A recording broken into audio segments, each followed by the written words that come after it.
الشیطان الرجیم بسم اللہ الرحمن الرحیم۔ سب سے پہلے 26ویں دن کی دعا جو ابھی پڑھی گئی اس کا مختصر سا ترجمہ بیان کر کے پھر اپنے اصل موضوع کی طرف آؤں۔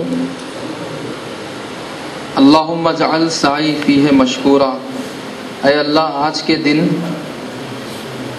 میری کوشش کو مشکور فرما، وذنبی فیہ مغفورا، میرے گناہوں کو بخشا ہوا قرار دے، وعملی فیہ مقبولا، میرے عمل کو قبول شدہ قرار دے، وعیبی فیہ مستورا، میرے عیوب کو پوشیدہ بنا دے، یا اسمع سامعین، سننے والوں میں اے بہترین سننے والے۔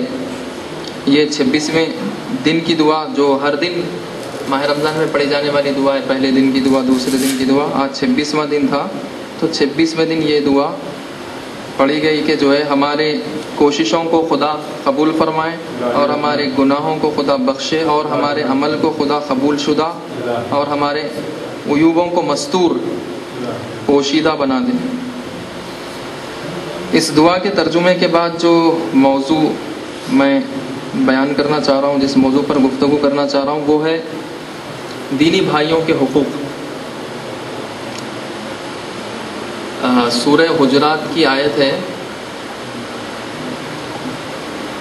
انما المؤمنون اخوہ، سورہ حجرات میں ہی یہ آیت کہ مومن آپس میں ایک دوسرے کے بھائی ہیں، جیسے خود قبلہ بھی فرما رہے تھے کہ ہم سگے بھائیوں کی طرح ہیں، کیونکہ سگے بھائیوں کا رشتہ خونی رشتہ ہے، یعنی باپ کی وجہ سے رشتہ قائم ہے، باپ اور ماں کی وجہ سے یا باپ کی وجہ سے یا ماں کی وجہ سے۔ لیکن دینی رشتہ اگرچہ کہ پورے رشتوں کی بنیاد خداوند عالم کی ذات ہے، یعنی خدا کو درمیان سے ہٹا دیجئے کوئی رشتہ باقی نہیں رہتا۔ خود یہ جو مولانا تقی آغا صاحب ایک کتابچہ لکھے تھے رشتوں کی اہمیت، اس میں یہ بات لکھے تھے کہ خدا کی ذات کو درمیان سے ہٹا دیں تو میاں بیوی کا رشتہ ختم ہو جاتا، باپ بیٹے کا رشتہ ختم ہو جاتا، تمام رشتے یعنی کل عدم ہو کے رہ جاتے، نل اینڈ وائڈ ہو کے رہ جاتے اگر خدا کی ذات کو درمیان سے ہٹا دیں۔ اور ایک تجربے کی بات یہ ہے کہ جس کا خدا سے رشتہ محکم نہیں ہے اس کا کسی سے بھی رشتہ محکم نہیں ہو سکتا۔ یہ بات تجربے کی بات بول رہا ہوں میں آپ کو، جس کا خدا سے رشتہ محکم مضبوط نہیں ہے، نہ اس کا رسول سے رشتہ مضبوط ہو سکتا، نہ اس کا اہل بیت سے رشتہ مضبوط ہو سکتا ہے۔ جتنی شدید محبت خدا سے رہیں گی اتنی شدید محبت خدا کے رسول سے رہیں گی، اتنی شدید محبت آل رسول سے رہیں گی۔ خدا کی محبت کے بغیر نہ رسول کی محبت آ سکتی، نہ اہل بیت کی محبت آ سکتی۔ مجھے حیرت ہے، تعجب ہے ان لوگوں پر جو اہل بیت کی محبت کا دعویٰ کرتے لیکن خدا کی محبت رمق برابر بھی ان کے سینوں میں نہیں ہے، تو جھوٹی محبت ہے، یا پھر محبت نہیں ہے، اس کو کوئی اور چیز دے دیجئے، اس کا نام کچھ اور دے دیجئے۔ اللہ کی محبت کے بغیر نہ رسول کی محبت آ سکتی، ماں باپ کی محبت نہیں آ سکتی، حتیٰ ماں باپ کی محبت بھی جو ہے وہ اللہ کی محبت پر ٹکی ہوئی ہے۔ اگر انسان کے اندر اللہ کی محبت ہے اور اللہ سے انسان کا رشتہ مضبوط ہے تو تمام رشتوں کی اہمیت ہے، تمام رشتوں کا یعنی تمام رشتوں کا پاس و لحاظ ہے۔ اگر اللہ سے رشتہ مضبوط نہیں ہے تو کسی سے بھی حتیٰ خود انسان کا اپنے آپ سے رشتہ مضبوط نہیں رہ سکتا اگر اللہ سے انسان کا رشتہ مضبوط نہیں ہے۔ جب اللہ یہ کہہ رہا ہے کہ تم آپس میں بھائی بھائی ہو، اللہ کا قائم کردہ رشتہ ہے یہ، یعنی اللہ نے اس رشتے کو قائم کیا ہے کہ تم آپس میں، یعنی اخوت، یہ جو بھائی چارہ ہے وہ اللہ کا قائم کردہ ہے، یہاں پہ کسی ماں باپ کا عمل دخل نہیں ہے، کسی کا نہیں ہے۔ تو عجب نہیں، یہ جو دینی رشتہ ہے یعنی ایمانی رشتہ، بنیاد کیا ہے؟ خدا کی ذات ہے۔ یہ شاید کبھی کبھی خونی رشتوں پر بھی غلبہ پا لیتا، کیونکہ خدا کی ذات درمیان میں ہے۔ ممکن ہے دو سگے بھائیوں میں آپس میں تنازع ہو، جھگڑا ہو، لڑائی ہو، لیکن دینی بھائی جن کی بنیاد خدا کی ذات پر جن کا رشتہ قائم ہے، ان کے درمیان کبھی تنازع، جھگڑا، فساد، بغض، اناد نہیں ہو سکتا۔ کیونکہ ذات خداوند عالم کی بنیاد ہے رشتوں کی. تو ان میں جو ہے ان کے جب خوب آپ یہ کہہ رہے ہیں کہ بھائی مومن آپس میں ایک دوسرے کے بھائی ہیں اور شاید سگے بھائیوں سے بھی زیادہ مضبوط تر رشتہ دینی رشتہ ہے، تو پھر ان کے آپس میں ایک دوسرے کے حقوق کیا ہے؟ آپ دیکھیے رسول خدا صلی اللہ علیہ وآلہ وسلم جو ہے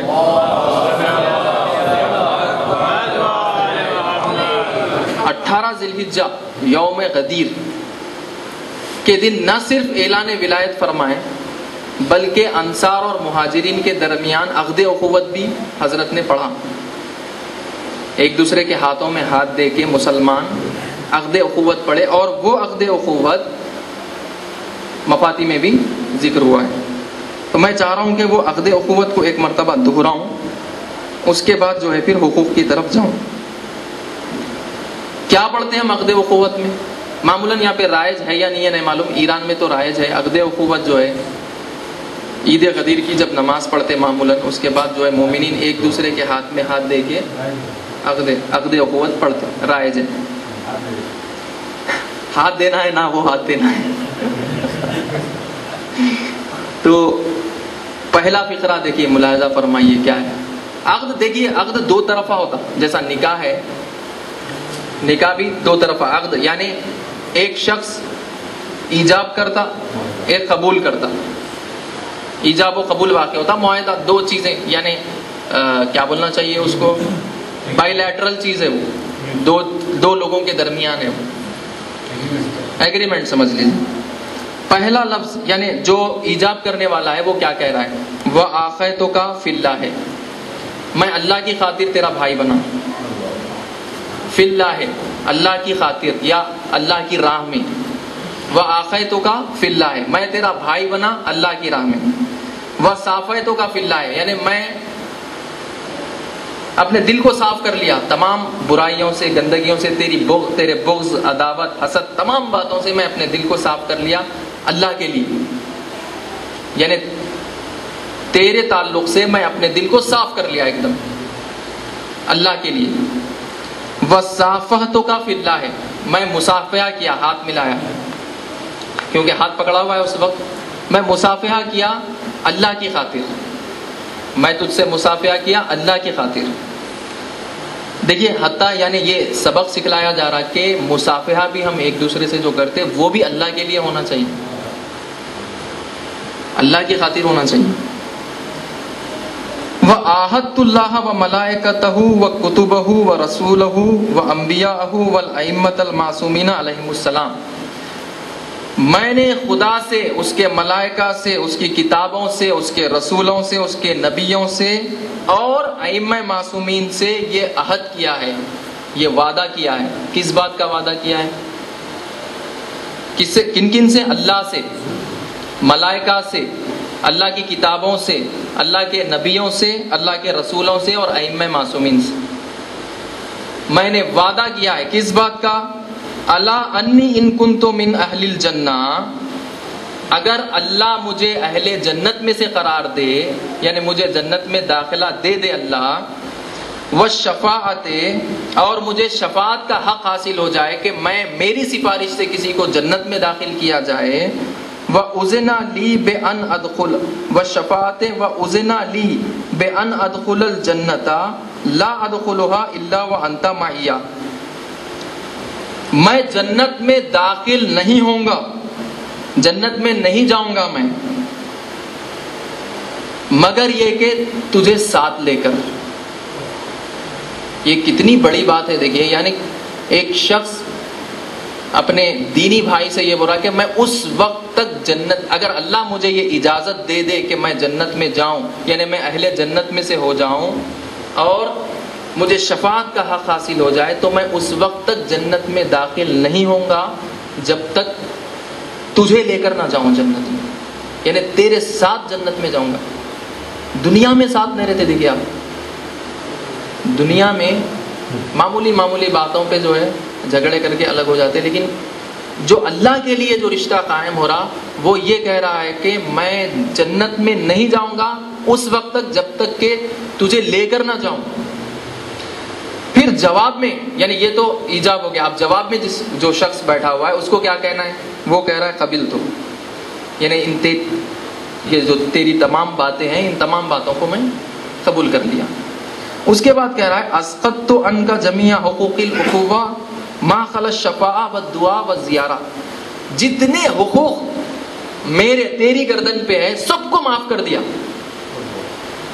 جتنے حقوق میرے تیری گردن پہ ہے ان تمام حقوق کو معاف کر دیا سوائے 3 حقوق کے. ایک، شفاعت کا حق، یعنی اگر تجھے یہ حق حاصل ہو جائے کہ اللہ تجھے یہ حق دے دے کہ تو شفاعت کر سکے، تو میں یہ حق نہیں دیا کہ تو شفاعت اٹھا لے، یعنی تجھ پر لازم ہے، ضروری ہے تجھ پر کہ تو میری شفاعت کرے قیامت کے دن. دوسرے، دعا،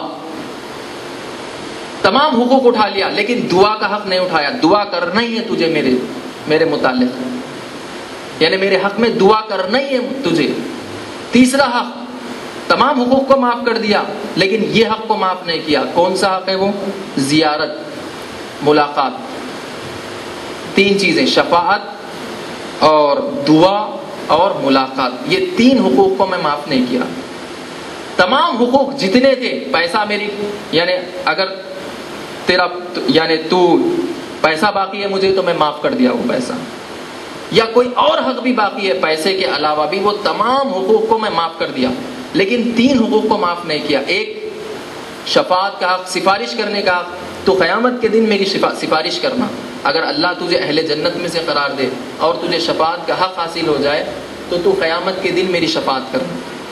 دوسرے، دعا، یعنی کبھی دعا میں فراموش نہیں کرنا.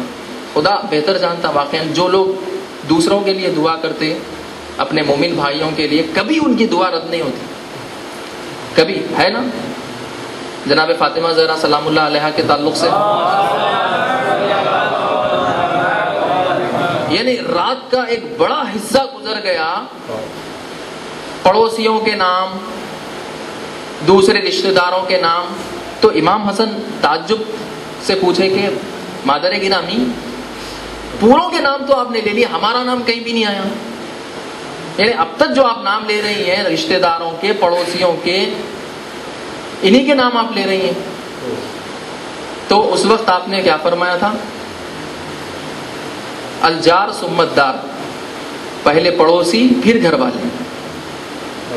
اور دوسروں کے لیے جو دعا کرتا نا، آپ یقین مانیے جو دوسروں کے حق میں دعا گو رہتا، جو دوسروں کے حق میں دعا کرتا، خدا اس کی کسی حاجت کو ادھورا نہیں چھوڑتا، اس کی تمام حاجتیں برلاتا. خدا بند عالم کے اوپر ذمہ داری ہے یہ، جو دوسروں کی فکر کرتا، دوسروں کے لیے جو دعا کرتا. اپنے لیے تو سب لوگ دعا کرتے، مجھے یہ مل جائے، مجھے یہ مل جائے، مجھے یہ چیز حاصل ہو جائے. لیکن جو دوسروں کے لیے دعا کرتا، دوسروں کا خیال کرتا، آزمودہ نسخہ ہے، تجربہ شدہ بات ہے. جو دوسروں کے حق میں دعا کرتا، جو دوسرے پریشان حال لوگوں کے لیے دعا کرتا، اپنے مومن بھائیوں کے لیے، دوستوں کے لیے دعا کرتا، اس کی دعا چاہے وہ زبان پہ لائے نہ لائے، خدا بند عالم اس کی دعا کو پوری کر دیتا. زبان پہ بھی شاید لانے کا احتیاج نہیں. تو یہ عقد اخوت. اب کچھ حدیثیں فیض کاشانی، ایک عالم دین گزرے ہیں ملا محمد محسن فیض کاشانی، ان کی ایک کتاب ہے محجت البیضاء، اس سے جو ہے کچھ حدیثیں میں کوٹ کیا یہاں پہ. وہ حدیثیں بیان کر کے آج شاید ایک حق میں بیان کر سکوں. ویسے تو 30 حقوق بیان ہوئے ہیں برادر مومن کے، ایک برادر مومن کے جو دوسرے برادر مومن پر ہیں، 30 حقوق ہیں. 30 حقوق میں سے میں شاید یہ 3 دنوں میں 2 یا میرے پاس جو کتاب چاہے اس میں 6 حقوق بیان ہوئے، تو شاید وہ 6 حقوق کو جو ہے روز 2 کر کے بیان کر سکوں. اس سے پہلے کچھ حدیثیں میں کوٹ کر کے لایا تھا. ایک حدیث یہ ہے کہ یہ بہت اہم نقطہ ہے، دیکھیے غور فرمائیے اس پہ. خدا جس بندے کو دوست رکھتا ہے اس کو سالے دوست نصیب فرماتا ہے. یعنی اگر خدا کسی کو چاہتا ہے تو اس کو ایک صالح دوست. آپ بتائیے کہ اکثر جو بگڑے ہیں لوگ، خراب ہوئے ہیں، وہ صحبتوں کی وجہ سے خراب ہوئے ہیں. برے لوگوں کے ہتھے چڑھ گئے، بری باتیں سکھا دی ان کو. یعنی جتنے لوگ خراب ہوئے ہیں ان میں کی اکثریت دوستوں کی وجہ سے خراب ہوئی. کیونکہ ہم نشین، ساتھ اٹھنے بیٹھنے والے. اسی لیے کہا گیا کہ اگر تم کو پرکھنا ہے کہ کوئی شخص کیسا ہے تو یہ دیکھو کہ وہ کن میں اٹھتا بیٹھتا ہے، کن لوگوں کے ساتھ اس کا اٹھنا بیٹھنا ہے، اس سے اندازہ لگا لو یہ شخص کیسا ہے. تو اللہ اگر کسی کے اوپر لطف کرتا ہے، یعنی دوست رکھتا ہے، کسی سے محبت کرتا ہے اللہ، تو اللہ اس کو نیک دوست نصیب فرماتا. یعنی نیک دوست ملتے اس کو، اچھے لوگوں میں اٹھنا بیٹھنا. اچھے لوگوں سے مراد پیسے والے مراد نہیں ہے، نیک، چاہے وہ فقیر ہی کیوں نہ ہو، نیک لوگ مراد ہیں. ہاں، اب جب یہ نیک دوست نصیب ہو جاتا ہے انسان کو، اس کام کیا ہے اس کا؟ اگر وہ ذکر خدا سے غافل ہو جائے. نیک دوست کی علامت کیا ہے؟ نیک دوست کی نشانی کیا ہے؟ نیک دوست کی نشانی یہ ہے کہ جب بھی کوئی شخص خدا کے ذکر سے غافل ہو جاتا تو نیک دوست کا کام یہ رہتا کہ اس کو یاد دلائے کہ تم خدا کے ذکر سے غافل ہو رہے ہو. یہ نیک دوست کی علامت ہے کہ وہ خدا کے ذکر سے اپنے دوست کو غافل ہونے نہیں دیتا، کیونکہ معلوم ہے کہ سعادت اس میں چھپی ہوئی ہے. اگر کامیاب اور کامران ہونا ہے تو خدا کے ذکر سے غافل رہ کے کوئی شخص کامیاب نہیں ہو سکتا. تو پہلی علامت نیک دوست کی یہ ہے کہ کبھی بھی اپنے دوست کو اس حالت میں نہیں چھوڑتا کہ وہ خدا کو بھول جائے. پہلی علامت. دوسری علامت، اگر بالفرض شخص عبادت گزار ہے، ذکر خدا کرنے والا ہے، تو یہ شخص اس کا مددگار ثابت ہوگا. اگر خدا کو یاد رکھنے والا نہیں ہے، خدا کو بھول گیا، تو خدا کو یاد دلائے گا. اور اگر خدا کو یاد رکھنے والا ہے تو اس خدا کی یاد میں مدد کرے گا. یعنی مددگار ثابت ہونا. جب حضرت علی علیہ السلام اور جناب فاطمہ کی شادی ہوئی اور دوسرے دن یا تیسرے دن رسول خدا نے حضرت علی سے پوچھا کہ آپ نے فاطمہ کو کیسے پایا؟ تو آپ نے کہا کہ ذکر خدا میں میری مددگار ثابت ہوئی. نیک اور صحیح دوست کی علامت یہ ہے کہ کبھی بھی اپنے دوست کو ذکر خدا سے غافل ہونے نہیں دیتا، اور اگر ذکر خدا کر رہا ہے تو اس میں مددگار ثابت ہوتا. ذکر خدا میں مددگار ثابت ہوتا. دوسری حدیث رسول خدا سے ہی ہے کہ خدا نے عرش پر نور کے ممبر نصب کیے ہیں اور کچھ لوگ ان ممبروں پر بیٹھے ہوئے ہیں، اور یہ لوگ نہ انبیاء میں سے ہیں نہ شہداء میں سے ہیں، بلکہ یہ وہ لوگ ہیں جن پر انبیاء اور شہداء رشک کرتے ہوں گے. انبیاء اور شہداء ان پر رشک کرتے ہوں گے. کون لوگ ہیں یہ؟ حضرت سے پوچھا گیا یہ لوگ کون ہیں؟ یہ لوگ جو نور کے ممبر پر بیٹھے ہوئے ہیں، جن کے لباس نورانی ہیں، جن کے چہرے نورانی ہیں، اور انبیاء اور شہداء جن پر رشک کرتے ہیں، وہ کون لوگ ہیں؟ تو حضرت نے فرمایا یہ لوگ وہ ہیں جو خدا کی راہ میں خدا کے لیے آپس میں اٹھتے بیٹھتے ہیں. یعنی ان کا اٹھنا بیٹھنا خدا کے لیے ہے، یعنی للہ فی اللہ ہے. اللہ کے لیے اٹھتے ہیں، یعنی اللہ کے لیے ایک دوسرے سے ملاقات کرتے ہیں اور اللہ کے لیے ایک دوسرے سے محبت کرتے ہیں. یہ وہ لوگ ہیں جن پر شہداء اور انبیاء رشک کرتے ہیں. رشک یعنی غبطہ کرنا. غبطہ ایک ہوتا حسد، اس کے مقابلے میں ہوتا غبطہ. حسد یہ ہوتی، حسد کی مختصر تعریف یہ ہے کہ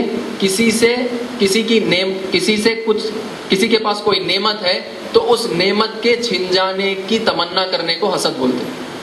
مثلا میرے دوست کے پاس ایک اچھی نعمت ہے، کوئی نعمت، مثلا بالفرض مادی نعمت ہو یا مانوی نعمت، میری تمنا یہ ہے خدا نخواستہ کہ اس سے وہ نعمت چھن جائے. اس کا نام ہے حسد. غبطہ کیا ہے؟ غبطہ یہ ہے کہ میں بھی یہ تمنا کروں خدا سے کہ جو نعمت اس کو عطا فرمایا وہی نعمت میرے کو بھی عطا فرمائے. اس کا نام ہے غبطہ، رشک کرنا. تو انبیاء اور شہداء رش کریں گے کن پر؟ ان لوگوں پر جو اللہ کے لیے ایک دوسرے کے ساتھ بیٹھتے اٹھتے ہیں اور اللہ کے لیے ایک دوسرے سے محبت کرتے ہیں، کوئی دوسری دنیاوی غرض شامل نہیں ہے۔ تو فرماتے ہیں رسول خدا کہ جو شخص، یہ دو لوگ ہیں جو اللہ کے لیے ایک دوسرے سے محبت کرتے، تو جو جتنا زیادہ محبت کرے گا اللہ اس سے اتنی زیادہ محبت کرے گا۔ یعنی دونوں کی محبت کو اگر تولا جائے، دونوں کی محبت کو اگر ناپا جائے، تو جس کی جتنی زیادہ محبت ہوگی اپنے مومن بھائی سے، خداوند عالم اس سے اتنی زیادہ محبت کرے گا۔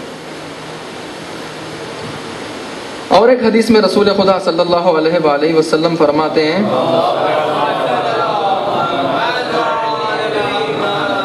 کہ ایک دن ایک شخص اللہ کی خاطر، اللہ کے لیے اپنے مومن بھائی سے ملاقات کے لیے گیا، تو خدا نے ایک ملک اس کے پاس بھیجا، ایک ملک اس کے پاس آیا۔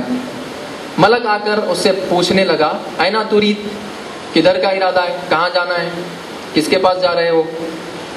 تو اس نے کہا، ازور و اخی، میں اپنے بھائی سے ملاقات کرنے کے لیے جا رہا ہوں، اپنے بھائی سے ملاقات کے لیے جا رہا ہوں۔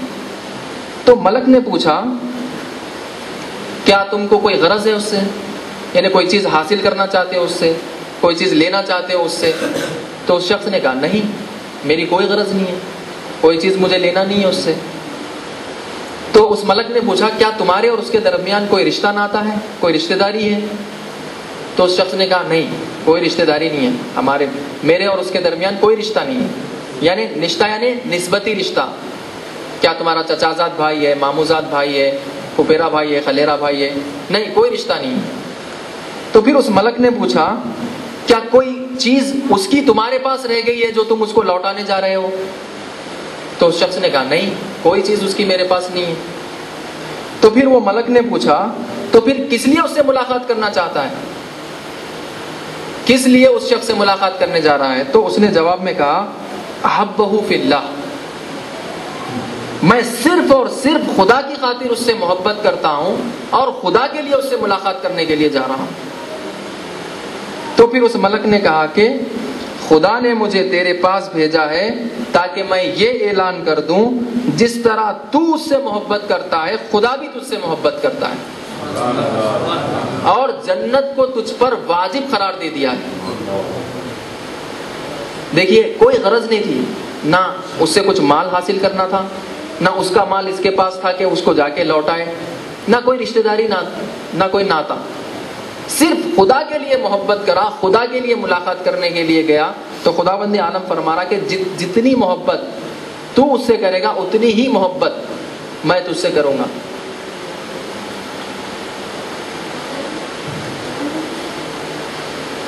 جس طرح عرض کیا کہ عقد نکاح جب ہوتا زن و شوہر کے درمیان، تو شوہر کے کچھ حقوق ہیں عورت کے اوپر اور عورت کے کچھ حقوق ہیں شوہر کے اوپر۔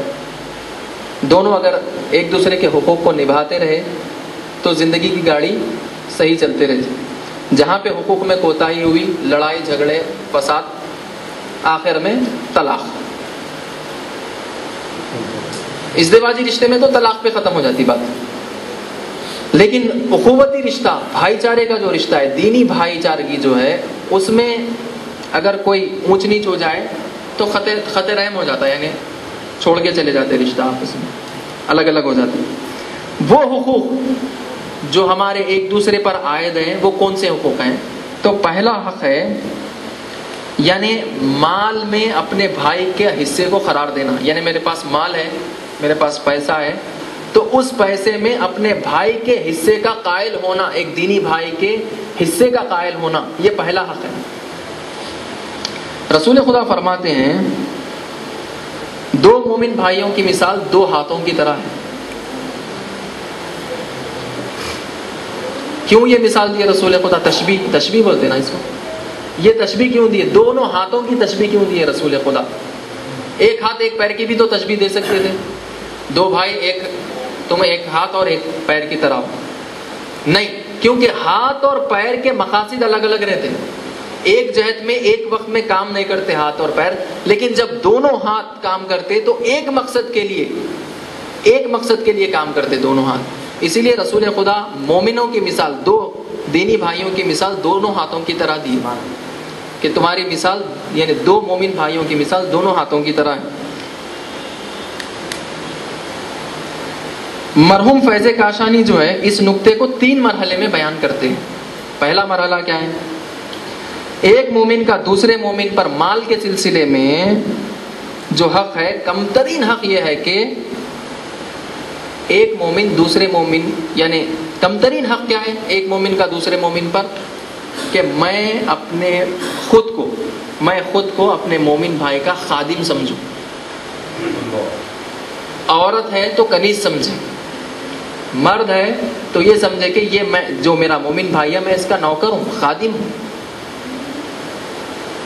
اس کی حاجت کو جانے اور اسے پوری کرے اور اس کو سوال کی شرمندگی سے بچا لے. یعنی انتظار نہ کرے کہ وہ سوال کرنے کے بعد میں دوں گا اس کو. اگر یہ بھانپ لیا ہے کہ اس کی ضرورت کیا ہے اور اس کے اندر قدرت بھی موجود ہے، اس ضرورت کو پورا کر سکتا ہے، تو سوال کرنے سے پہلے اپنے مومن بھائی کے اس کی وہ ضرورت کو پورا کر دے. کم ترین حق ہے یہ، سب سے کم ترین حق ہے یہ ایک مومن کا دوسرے مومن پر، کہ سوال کی شرمندگی سے اس کو بچا لے. انتظار میں بیٹھا ہوا ہے، ٹھیک ہے، جب ضرورت اس کو پڑے گی تو سوال جب کریں گا تو اس وقت جو ہے ذلت کے ساتھ اس کی مدد کروں گا. نہ، سوال کرنے سے پہلے اگر یہ جان چکا ہے کہ اس کی کیا حاجت ہے، سوال سے پہلے اس کی حاجت کو پوری کر دے. دوسرا مرحلہ کیا ہے؟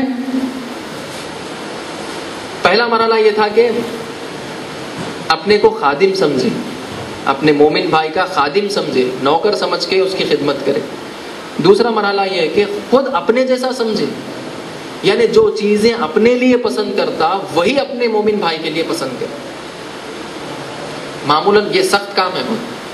ہم جو اپنے لیے پسند کرتے وہ اپنے مومن بھائی کے لیے پسند نہیں کرتے. تو کوشش یہ ہونی چاہیے کہ جو ہم اپنے لیے پسند کریں، جو اپنے لیے ناپسند کرتے ہیں وہ مومن بھائی کے لیے ناپسند کریں، جو اپنے لیے پسند کرتے ہیں وہ اپنے مومن بھائی کے لیے پسند کریں. تیسرا جو مرحلہ ہے وہ برترین مرحلہ یہ ہے کہ ایثار کرے. ایثار یعنی اپنی ذات پر اپنے مومن بھائی کو مقدم کرے. تیسرا مرحلہ یہ ہے. پہلا مرحلہ یہ تھا کہ خود کو خادم سمجھے اپنے مومن بھائی کا، اور سوال کرنے سے پہلے اس کو جو بھی ضرورت ہے اس کے سوال سے پہلے اس کی حاجت کو پورا کر دے. دوسرا مرحلہ یہ ہے کہ اپنے جیسا سمجھے، یعنی وہ چیز کو پسند کرے جو خود کے لیے، یعنی اپنے مومن بھائی کے لیے بھی وہی پسند کرے جو خود کے لیے پسند کرتا، اور اپنے مومن بھائی کے لیے وہ ناپسند کرے جو خود کے لیے ناپسند. تیسرا مرحلہ یہ ہے کہ ایثار کرے. ایثار یعنی مقدم کرے خود، یعنی مومن بھائی کو اپنے اوپر مقدم کرے. ایثار کا جذبہ کربلا میں دیکھ لیجیے آپ. ایثار کا جذبہ یعنی خود وہ جو رسول خدا کے اصحاب میں کہ پیاسے سب، یعنی صحابی پیاس سے مر رہے تھے. ایک جنگ میں پیاس کا غلبہ ہو گیا، پانی نہیں تھا تو صحابی مر رہے تھے. تو پانی جب آ گیا تو پہلا صحابی بولا نہیں پہلے ان کو پلاؤ، وہ میرے سے زیادہ پیاسا ہے. دوسرا بولا کہ نہیں پہلے اس کو پلاؤ، وہ میرے سے زیادہ پیاسا ہے. ایسی جب آخری صحابی کے پاس پہنچا تو وہ بولا نہیں اس کو پہلے کو پلاؤ. تو جب پہلے کے پاس پہنچا تو پہلا بھی مر چکا تھا، دوسرے کے پاس پہنچا تو دوسرا بھی مر چکا تھا، تیسرا بھی مر چکا تھا. ایثار یعنی اپنی ذات پر اپنے مومن بھائی کو مقدم کرنا. یہ ایران عراق جنگ میں بھی یہ بات کافی دیکھنے میں آئی اور سننے میں آئی کہ دیکھیے موت ایک ایسی چیز ہے، جب موت کا ہنگام آتا نا، مثلا ایک گھر کو آگ لگ گئی، اب وہ گھر میں ماں باپ بھائی بہن پورے رشتہ دار بالفرض موجود ہیں. ایک مرحلہ ایسا آتا کہ حتیٰ ماں بیٹی میں بھی، یعنی ماں بیٹے میں بھی دیکھا جاتا کہ یا ماں کو بچنا ہے یا بیٹے کو بچنا ہے. تو ایسے موت کے ہنگام میں یہ ہوتا کہ انسان اپنی جان کو مقدم کرتا کہ میں بچ جاؤں. تو وہاں پہ ماں بیٹے کا جو نازک ترین رشتہ ہے وہاں پہ بھی یہ دیکھا گیا کہ ماں جو ہے نکل گئی بیٹے کو چھوڑ کے، کیونکہ وہاں پہ دو میں سے کسی ایک کو بچنا ہے. لیکن جنگ میں جب دیکھے کہ موت کے ہنگام میں ایک دوسرے پہ تقدم کر رہے ہیں کہ میں پہلے جاؤں گا، میں پہلے جاؤں گا، میں پہلے جاؤں گا، یہ کربلا سے سیکھا ہوا درس ہے. یعنی تقدم، میں پہلے جاؤں، میں جو ہے سب سے پہلے نثار ہو جاؤں. جان کے معاملے میں انسان بہت کوتاہی کرتا، مال نہیں خرچ کرتا انسان، جان کہاں سے خرچ کریں گے؟ اپنا مال خرچ کرنے کے لیے تیار نہیں ہوتا. تو تیسرا مرحلہ ایثار کا ہے. ایثار کا مرحلہ سخت ہے، اس کے لیے ایک دم یہ آنے والی چیز نہیں ہے، تمرین کی ضرورت ہے، خدا سے توفیق طلب کرنے کی ضرورت ہے کہ ایثار کا جذبہ ہمارے اندر پیدا ہو کہ ہم اپنی خواہشوں کو پس پشت ڈال کر اپنے مومن بھائی کی خواہش کو پہلے پورا کریں. یہ ایثار ہے. اور یہ اعتکافوں کے اجتماعات اور جتنے بھی اجتماع جہاں پہ لوگ بیٹھتے ایک دوسرے کے ساتھ، یہاں پہ عملی کر سکتے ایثار کے جذبے کو، ایثار کے جذبے کو عملی کر کے دکھا سکتے. یہی مواقع ہے نا، حج کا موقع ہو گیا، زیارتوں پہ آپ دیکھیے زیارتوں کے جو قافلے بہت ابتر ہے ان کی حالت، یعنی جتنا اس کے اوپر ایک مرثیہ اگر کوئی شاعر لکھنے کے لیے تیار ہے تو مرثیہ لکھوا دینا چاہیے. قافلوں کی اتنی ابتر حالت ہے. زیارتوں پہ آئے ہوئے تھے اس سال بھی، میں غور کیا، گالی سوا بات نہیں کر رہے ہیں. حضرت معصومہ کے روضے سے میں سمجھتا ہوں 40 میٹر یا 50 میٹر کے فاصلے پہ مہمان سر آئے، ایک دوسرے سے گالی سوا بات نہیں کر رہے ہیں. زیارت کے لیے آئے ہوئے ہیں، ایک دوسرے کا سامان اٹھانے کے لیے تیار نہیں ہوتے. زیارت کے لیے آئے ہوئے ہیں، بغیر آداب سیکھے کے زیارت پہ بھی پہنچ جاتے، حج پہ بھی پہنچ جاتے، جیسے تھے اس سے بدتر بن کے آتے واپس. زیارت کا جو اثر مرتب ہونا چاہیے انسان میں کیا ہونا چاہیے؟ زیارت کے بعد جتنے برائیاں ہیں وہ پورے ہندوستان میں چھٹ جانا چاہیے نا، پورے برائیاں ہوں. لیکن گندگیوں میں اضافہ. میں ایک صاحب سے پوچھا کہ آپ زیارت کے لیے بھی آئے ہوئے ہیں، نماز کیوں نہیں پڑھ رہے؟ نماز ہی نہیں پڑھ رہا.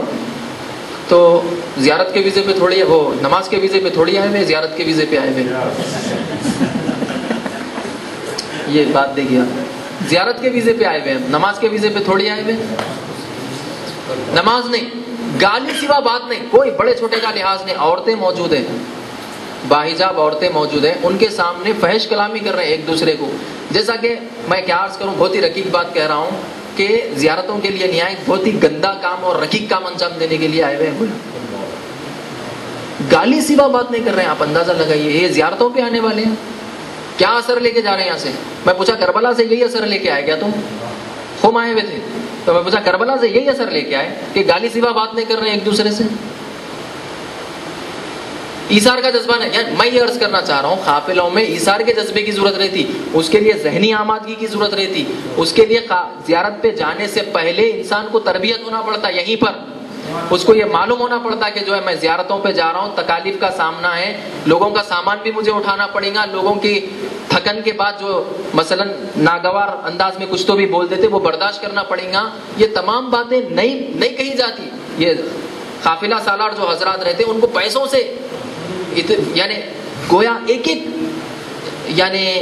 ایک چھوٹی بات کا پیسہ کاؤنٹ کرتے وہ لوگ، کتنا پیسہ ملنے والا ہے. لیکن ان کے مانوی آداب. حج پہ پہنچ گیا بندہ، مناسک نہیں معلوم ہے، یعنی وہاں ٹھہر کے پوچھ رہا کہ کیا کرنا ہے یہاں پہ. حج میں پہنچ گیا، سب سے سخت ترین مناسک حج کے ہے، حج میں پہنچ کے یہ پوچھ رہا کہ اب کیا کرنا ہے یہاں پہ. صلوات پڑھ لو،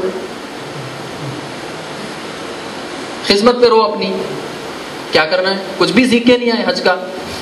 زیارت کے لیے آ گئے، زیارت کے کوئی آداب معلوم نہیں ہے، ایک ادب نہیں معلوم ہے زیارت کا. واجب نمازیں نہیں پڑھتے زیارتوں پہ آگے. تو اولاً قافلہ سالار حضرات کو پکڑنے کی ضرورت ہے کہ تم جو اتنا پیسہ 70,000 روپے 80,000 روپے 90,000 روپے لے کے تم جا رہے ہو اس کو زیارت کروانے کے لیے، لیکن اولاً تم خود آداب سے واقف نہیں ہے. خود قافلہ سالار گالیاں دیتے رہتا، زیادہ ستائے تو انہیں گالیاں دینا شروع کر دیتا. دوسرے جو ہے پھر یہ آپس میں ایک دوسرے کو گالیاں دیتے رہتے. اور اس حد تک یعنی ان لوگوں کی احکام سے نابلد ہیں، نامحرم کا ہاتھ پکڑ کے انہوں لے کے جا رہے ہیں بازار میں شاپنگ کرانے. ذاکر ہے یہاں کے، زیارتوں پہ آئے ہوئے کیا ہے شاپنگ کے لیے جا رہے ہیں. تو اچھا بھائی کیا, ہمارے ایک دوست محمد عباس صاحب پوچھے کیا رشتہ ہے آپس میں, منہ بولے بھائی بہن ہیں, گھر کے بازو رہتے, منہ بولے بھائی بہن ہیں کہتے, یعنی نامحرم ہے, انہوں لے کے جا رہے ہیں شاپنگ کروانے کے لیے کہ جو ہے شاپنگ کروا کے لائیں گے. یہ کیا بات ہو گئی بھائی؟ یعنی اتنے معمولی احکام سے بھی واقف نہیں ہے کہ ایک نامحرم کے ساتھ نہیں جا سکتے باہر. وہ ذاکر ہیں, انہیں ذاکر اہل بیت بہت کثرت سے مجالس پڑھتے ہیں حیدرآباد میں, انہوں لے کے گئے, تو ذرا احکام سے واقف نہیں ہے. تو ایثار کا جذبہ کہاں سے آئے گا؟ قافلے میں پہنچے ہوئے, ارے بھائی ذرا ضعیف آدمی ہے, ذرا سامان اٹھا دو, اس کا جوان ہے, میں کہیں کو اٹھاؤں, میں اپنے پیسے دے کے آیا, انہوں ان کے پیسے دے کے آئے. تو یہ ایثار کا جذبہ پیدا اس وقت ہوئے گا جب جانے سے پہلے آپ دل کو تھوڑا نرم کریں, آداب زیارت سکھلائیں, آداب سفر سکھلائیں لوگوں کو کہ بھائی سفر میں گئے تو یہ پریشانیاں پیش آ سکتی, زیارتوں کے یہ آداب ہے. یعنی میں سمجھتا ہوں سب سے زیادہ ہندوستان سے سب سے زیادہ لوگ اگر کسی شہر سے آتے ہیں تو وہ حیدرآباد, سب سے زیادہ زائرین حیدرآباد سے آتے ہیں, اور سب سے زیادہ بے ادب یہی ہے. زیارت کا کوئی ادب نہیں معلوم ہے, اذن دخول پڑھ کے نہیں جاتے اندر, اذن دخول پڑھ کے نہیں جاتے, کوئی بنیاد, یعنی ایثار کا جذبہ بھی نہیں ہے. کیوں ایثار کروں, میں اپنے پیسے دے کے آیا ہوا ہوں. ایثار کا جذبہ اس وقت پیدا ہوگا جب قافلہ سالار خدا ترس ہو, اس کو پیسے ملنا ہے, پیسے ملنا ہے قافلہ سالار. ایسا نہیں ہے کہ پورے لوگ خراب ہیں زیارتوں میں, ایسا نہیں ہے. کچھ یعنی 100 لوگ آ رہے ہیں تو ایک 20 لوگ اچھے, بہت اچھے. میں ایک بچے کو بھی دیکھا ایسا, یہاں پہ ہے وہ, اگر 1 سال شاید اعتکاف میں بھی بیٹھا تھا وہ بچہ. ایک بندے کو فالج ہو گیا شام میں, فالج کا اٹیک ہو گیا. تو شام سے لے کے کربلا, کربلا سے نجف, نجف سے سامرا, پورے عراق کی زیارتیں, پھر ایران میں اس کا پیشاب پیخانہ اٹھا کے پھینک رہا تھا وہ بچہ, بے لوس. کوئی توقع نہیں ہے کہ اس سے جا کے حیدرآباد میں کچھ پیسے مل جائیں گے, بے لوس یہ خدمت کر رہا تھا. وہ بچے کو پہچانتا ہوں, مسجد شبیر میں نماز کو بھی آتا وہ بچہ, بے لوس خدمت بھی. ایسے بھی لوگ ہیں, لیکن اکثریت کیسے لوگوں کی ہے جو گالی سوا بات نہیں کر رہے ہیں, آتے لاک دان, یہ ایسا کیوں ہو گیا, ویسا کیوں ہو گیا. ایثار کا ذرہ جذبہ نہیں ان کے اندر.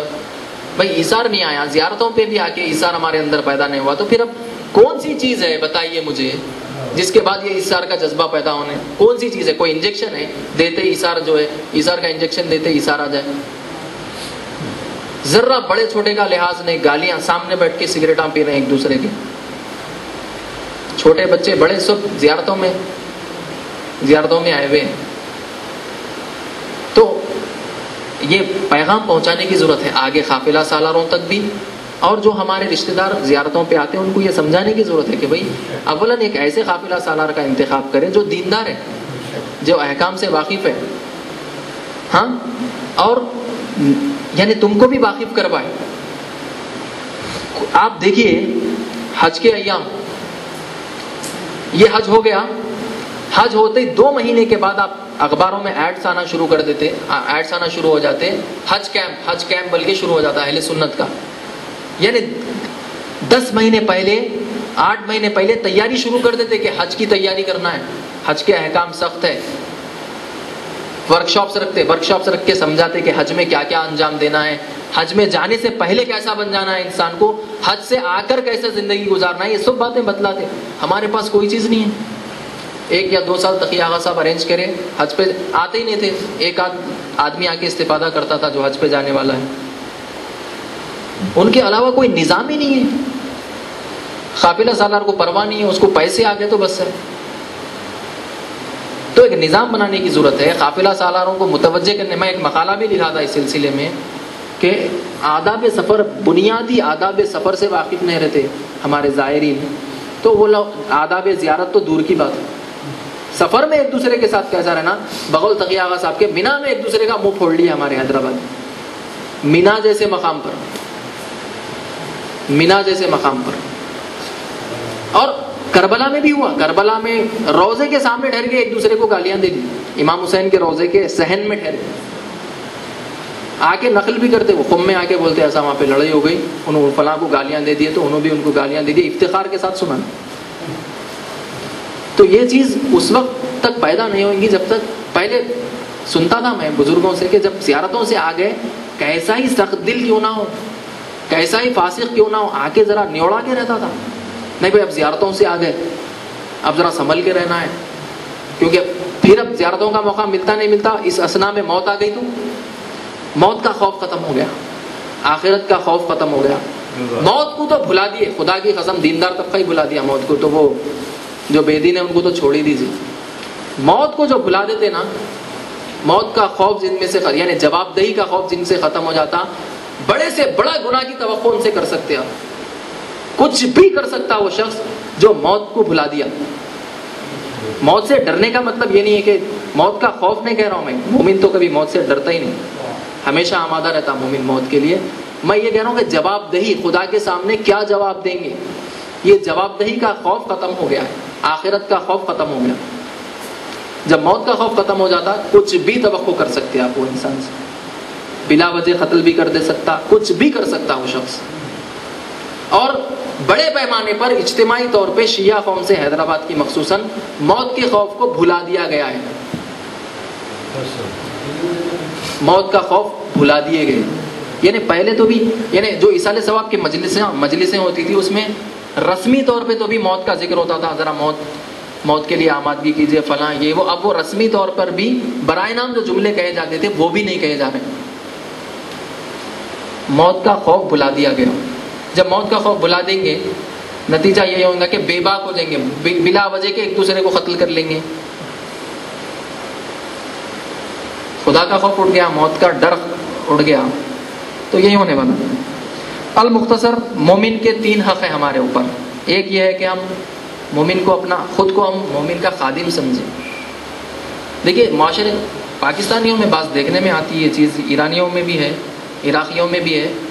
وہ واقعاً یعنی اگر کوئی مومن آ گیا بولے تو ایسا محسوس ہوتا کہ بہت بڑی نعمت آ گئی، کیا ایک 50 تولے سونا دے دیے کیا یہ شخص کو، اتنا خوش ہو جاتے. مہمان نوازی، ہمارے پاس مہمان نوازی کا بھی تصور نہیں ہے. مہمان آیا ہے کو آیا ہے بولتے، جبکہ مہمان نوازی کے اتنے احکام بیان ہوئے ہیں کہ مہمان تمہارے گھر میں اللہ کی رحمت بن کے آتا. یو پی والوں میں تمام تر برائیوں کے ساتھ ایک اچھائی یہ ہے کہ مہمان نواز ہے. جو گھر میں رہا ادھر ادھر سے لا کے جو ہے پکا کے کھلا دیں گے انسانوں. مہمان آ گیا بھائی ہمارے گھر میں، اللہ کی رحمت آ گئی، خوش ہو جائیں گے.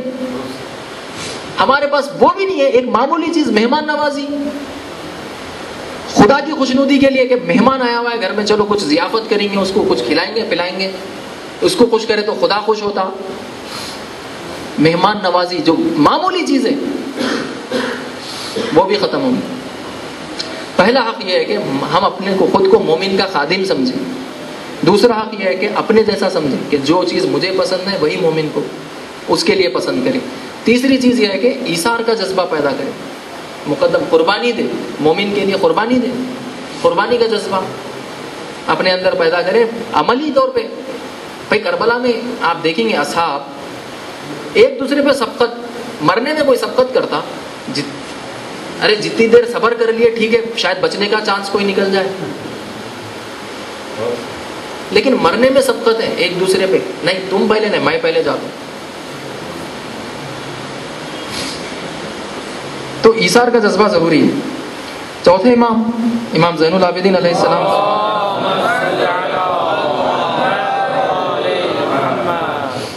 بہت عجیب بات ہے. دیکھیے آپ، یہ ہمارے معاشرے میں واقعہ یعنی نفس پہ ہاتھ ہے امام کا، معاشرے کی نفس پہ. فرماتے ہیں کیا تم لوگوں کے درمیان یہ بات ہے کہ اگر کسی برادر مومن کو کوئی ضرورت پڑ جائے تو بلا جھجک بغیر کسی خوف کے اپنے برادر مومن کے جیب میں ہاتھ ڈال کے نکال لے وہ چیز جس کی بھی ضرورت ہو؟ ہے تمہارے درمیان؟ ایک صحابی سے پوچھے، چوتھے امام اپنے ایک صحابی سے پوچھے کیا تمہارے درمیان یہ چیز ہے کہ جب بھی تمہیں کوئی چیز کی ضرورت پڑے تو اپنے برادر مومن کے جیب میں ہاتھ ڈال کے بلا جھجک بلا خوف نکال لیں؟ تو اس نے کہا نہیں ہے، ہمارے درمیان یہ چیز نہیں ہے. تو پھر حضرت نے فرمایا جب تمہارے درمیان ایسا نہیں ہے تو تم ایک دوسرے کے بھائی ہے ہی نہیں، تم ایک دوسرے کے بھائی نہیں ہو، بھائی چارہ ہے ہی نہیں تمہارے درمیان. جب تمہارے درمیان یہ بات نہیں ہے کہ بلا جھجک مجھے کوئی ضرورت ہو تو میں اپنے مومن بھائی کے جیب میں ہاتھ ڈال کے نکال لوں وہ چیز. جب یہ چیز ہے ہی نہیں تمہارے درمیان تو تم ایک دوسرے کے بھائی کیسا ہے؟ یعنی تمہارے درمیان بھائی چارہ قائم ہی نہیں ہوا.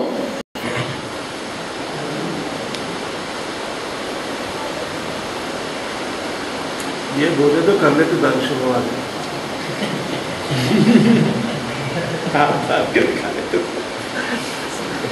امیر المومنین فرماتے ہیں میں اگر اپنے برادر مومن کو 20 درہم دوں، جی ہاں چھوڑ دے، یعنی اگر واقعاً برادری ہے ہمارے درمیان تو کوئی اگر نکال لے رہا تو کیا، یعنی اس میں یعنی جھجک کی کیا بات ہے، پریشانی کی کیا بات ہے؟ واقعاً اگر وہ اس کو ضرورت ہے اور میرے پاس موجود ہے، میرے جیب سے ہاتھ ڈال کے نکال لے رہا، اور اگر واقعاً ہمارے درمیان دینی بھائی چارہ ہے تو ماتھے پہ ایک شکن نہیں آنی چاہیے میری، بلکہ خوش ہونا چاہیے کہ بلا جھجک نکال لیا. تو میں عرض کیا نا، سگے بھائی سے بھی بالا تر ہے بھائی یہ رشتہ، دینی رشتہ سگے بھائی سے بالا تر ہے، یہ ذہن میں رکھیں آپ. خونی رشتے سے بھی بالا تر ہے یہ رشتہ. جان نہیں دیتے بھائی، سگے بھائی کے لیے کوئی جان نہیں دیتا، جب جان پہ پڑ جاتی تو پتا چلتا. وہاں پہ صرف دینی رشتہ، خدا کا قائم کردہ رشتہ وہاں پہ کام آتا، ورنہ چھوڑ کے بھاگ جاتے لوگ. ارے ماں بیٹے کو آگ میں جلتا ہوا چھوڑ کے بھاگ جاتی تو بھائی سگے بھائی کا کیا ہے؟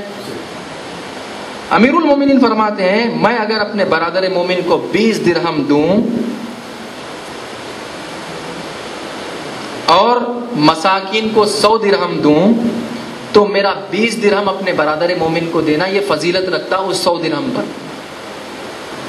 دیکھیے ہمارے پاس ہوتا نا ایسا کہ بھائی ایک، خیر میں نام نہیں لینا نہیں چاہتا، لیکن ان کا یہ کہنا تھا کہ میرے بھائی میری کبھی مدد نہیں کرے، قدرت رکھتے ہوئے دوسروں کی مدد کرتے تھے.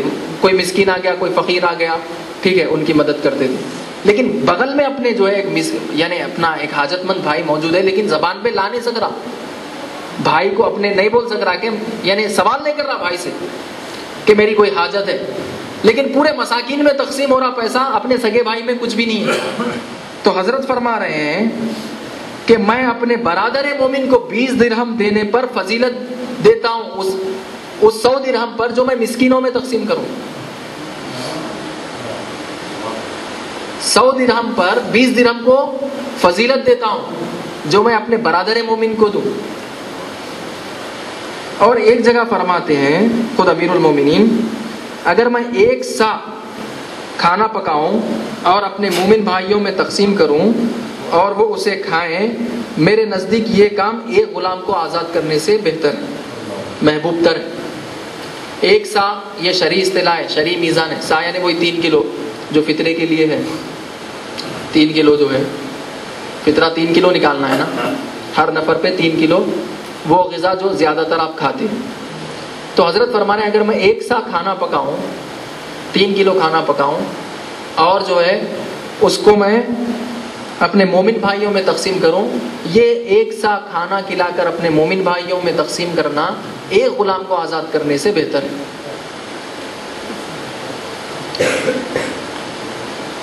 یہ ایک ہی حق شاید آج بیان ہو پائے کہ مال میں انسان جو ہے اپنے مومن بھائی کو اپنے مال میں اپنا شریک سمجھے اور برابر یکسانیت. رسول خدا کا یہ واقعہ ملاحظہ فرمائے، دیکھیں رسول خدا غسل کے لیے جا رہے تھے، کسی سنسان جگہ پر تھے، غسل کرنا چاہ رہے تھے، غسل فرمانا چاہ رہے تھے. تو حذیفہ جو رسول خدا کے صحابی تھے، رسول خدا بولے کہ یہ کپڑا لے کر یہاں پہ ٹھہرو تاکہ میں اس طرف غسل کر لوں، تاکہ کوئی آئے تو جو ہے ستر پوشی ہو جائے، پوشیدہ انداز میں غسل کر لوں. تو حذیفہ وہ کپڑا لے کے ٹھہر گئے، رسول خدا کپڑے کے اس طرف غسل کر لیے. تو جب حذیفہ کی باری آئی، اب حذیفہ غسل کرنا چاہتے تھے تو شرم محسوس کریں کہ میں کس طرح رسول خدا کو بولوں کہ آپ کپڑا پکڑ کے ٹھہریے. تو حذیفہ یہ کیے کہ دور چلے گئے رسول خدا سے، کہ میں ایک ایسی جگہ چلے جاؤں کہ رسول خدا کی نظروں سے بہت دور ہو جاؤں، وہاں جا کے میں غسل کر لوں گا.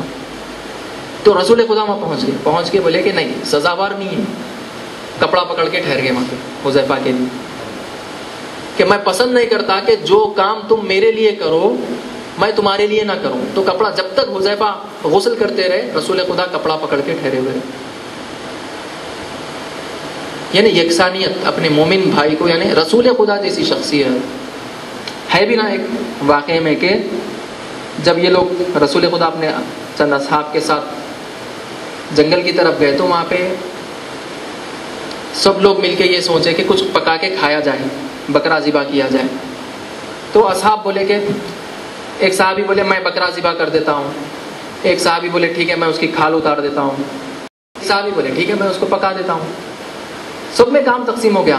تو رسول خدا فرمائے ٹھیک ہے جب تم لوگ سب اپنے اپنے لیے کام تقسیم کر لیے, میں جا کے جنگل سے لکڑیاں کلیکٹ کر کے لاتا ہوں, جمع کر کے لاتا ہوں. تو لوگ بولے نہیں آپ کیوں جاتے, آپ تو رسول خدا ہے. تو بولے نہیں سب کے لیے جب کام تقسیم ہو گیا تو میں الگ نہیں ہوں تم لوگوں سے, میں بھی جاتا ہوں, جا کے لکڑیاں جمع کر کے لاتا ہوں. رسول خدا لکڑیوں کا گٹھا لے کے آئے, لکڑیوں کا گٹھا لے کے آئے رسول خدا, تاکہ جو ہے یعنی دوسرے اصحاب کو یہ احساس نہ ہو کہ رسول خدا تو بھائی رسول خدا ہے, ان کا ایک برتر مقام ہے, وہ خالی بیٹھے ہوئے سب کام دوسرے کر. یہاں پہ بھی دیکھیے معمولاً اجتماعات میں یہ ہوتا, ایک دو آدمی کام کرتے رہتے, بقیہ سب الا ماشاء اللہ نہیں, سب کو اپنا اپنا کام اپنا اپنا یعنی شریک ہو کام میں. امام صادق علیہ السلام کے زمانے میں ایک قافلہ واپس آیا حج سے, آئے تو صحابی کچھ بیٹھے ہوئے تھے امام کے سامنے, عرض کرنے لگے کہ ہمارے درمیان ایک ایسا آدمی متقی پرہیزگار جس کا کام دن میں روزے رکھنا, نمازیں پڑھنا اور رات میں عبادت کرنا, یہی اس کا کام تھا. تو امام علیہ السلام فرمائے کہ ٹھیک ہے جب دن بھر وہ عبادت دن اور رات عبادت میں مشغول رہتا تھا تو اس کے کام کون کرتے تھے, اس کو کھانا کون دیتے تھے, اس کے کپڑے کون دھوتے تھے؟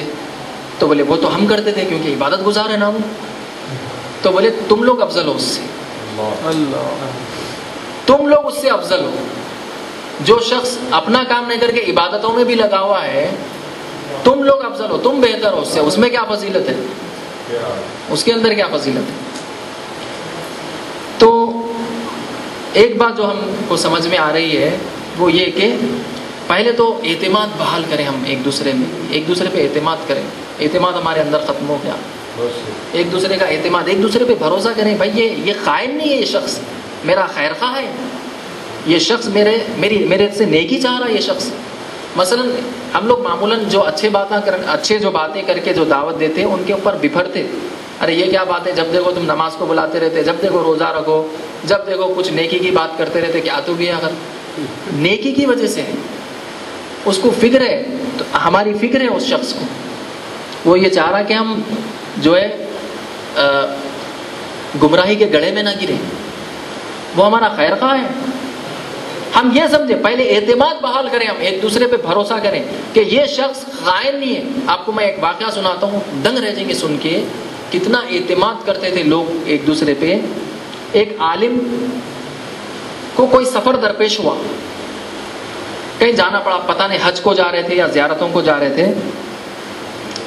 تو اپنے ایک دوست کو بولے کہ بھائی میں جا رہا ہوں زیارتوں پہ, بیوی تنہا ہے, اکیلی ہے, اور میں نہیں چاہتا کہ وہ اکیلی رہے, لہٰذا ایک کمرہ الگ ہے گھر میں دیوان خانے کے ٹائپ کا, وہ کمرے میں آپ رہیے, بالکل دوسری طرف جو ہے بیوی رہے گی, اس طرف وہ رہیں گی, آپ اس طرف رہیے, اپنا مشغول رہیے اپنے کاموں میں, عبادتیں وغیرہ جو بھی انجام دینا ہے آپ انجام دیتے رہیے, اس طرف میری بیوی ہے. پہلے دیکھیے آپ اکیلی بیوی کے ساتھ